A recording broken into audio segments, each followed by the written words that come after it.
ನಾವೆಲ್ಲ ನಿಮ್ ದುಃಖದಲ್ಲಿದ್ದೇವೆ. ಎಷ್ಟು ಜನ ಅಣ್ತಂದಿರ ಅವರು ಇಬ್ರ ನೀವ ಎಷ್ಟು ಜನ ಓದಿರೋರು ಈ ಬೆಡ್ ಮುಗ್ದಿದ್ದ ಎಷ್ಟು ವರ್ಷ ಆಯ್ತು ಸೇವೆ ಮಾಡ್ತಾ ಇದ್ರು? 8 ವರ್ಷ ಆಯ್ತಾ? ಬಹಳ ನಿರೀಕ್ಷಿತ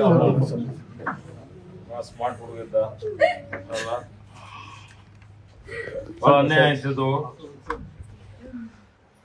ಈಗ ಯಾರೇ ದುಷ್ಕರ್ಮಿಗಳು ಯಾರೇ ಇಲ್ಲೇ ಇದ್ರು ಈ ಪೊಲೀಸರ ತಂಡ ಎಲ್ಲ ಹೋಗಿದೆ, ಅವ್ರಿಗೆ ಶಿಕ್ಷೆ ಕೊಡ್ಸನೆ.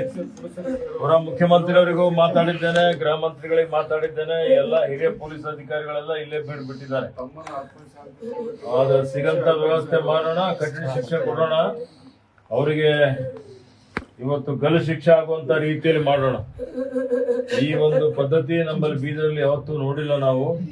ಬಹಳ ಆಘಾತಕಾರಿ ಪಾಪ. ಬಹಳ ಸಮಾಧಾನ ಮಾಡ್ಕೊಳ್ಳೋ, ಸಮಾಧಾನ ಮಾಡ್ಕೊರಿ. ಏನಿತ್ತು ವಯಸ್ಸು? ಸರ್ ಕೊಡು ಸರ್.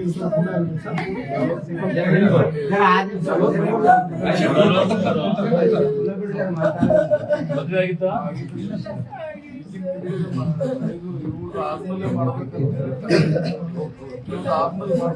ಹೌದೇನು ಸರ್? ಸ್ವಲ್ಪ ಇಲ್ಲ ಸರ್. ನೀವು ತಂಗಿನ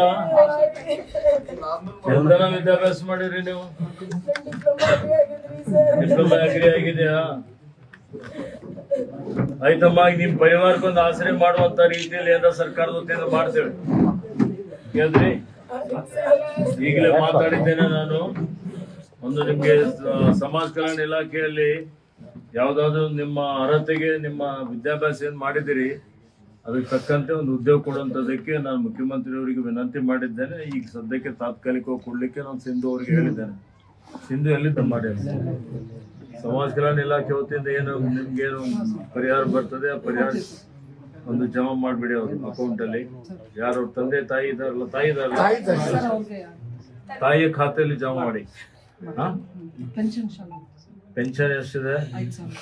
ಪೆನ್ಷನ್ ಕೊಡುವಂಥದ್ದು ವ್ಯವಸ್ಥೆನೂ ಮಾಡಿ. ಮತ್ತೆ ಮುಂದೆ ಇದೆಲ್ಲ ಬಿಟ್ಟು ನಾನು ಸಿಎಂಗೆ ಮಾತಾಡಿದ್ದೀನಿ. 10 ಲಕ್ಷ ರೂಪಾಯಿ ಅಡಿಷನಲ್ ಕೊಡೋಣ ಘೋಷಣೆ ಮಾಡಿ ಅಂತ ಹೇಳಿದ್ದಾರೆ. ಅದು 10 ಲಕ್ಷ ರೂಪಾಯಿ ನಾನು ಬೆಂಗಳೂರಿಂದ ಚೆಕ್ ತಂದು ಕೊಡಿಸ್ಲಿಕ್ಕೆ ಹಚ್ತೇನೆ.